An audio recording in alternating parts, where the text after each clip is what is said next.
ప్రపంచంలోనే అత్యంత ప్రమాదకరమైన రైలు ప్రయాణం. మౌరిటానియా దేశంలోని ఐరన్ ఓర్ ట్రయింగ్.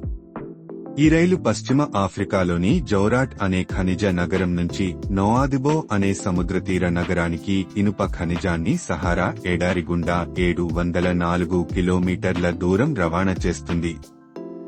1963 నుంచి నడుస్తున్న ఈ రైలు 3 కిలోమీటర్ల పొడవుతో ప్రపంచంలోనే అతి పొడవైన భారీ రైలుగా గుర్తింపు పొందింది.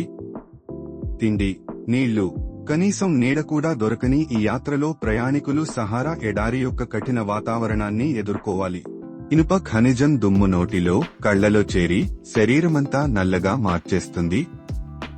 నక్షత్రాల కింద ఎడారి నిశ్శబ్దంలో రైలు పట్టాలపై సాగే ఈ యాత్ర సూర్యాస్తమయాలు, సూర్యోదయాలు అపూర్వమైన దృశ్యాలను అందిస్తాయి.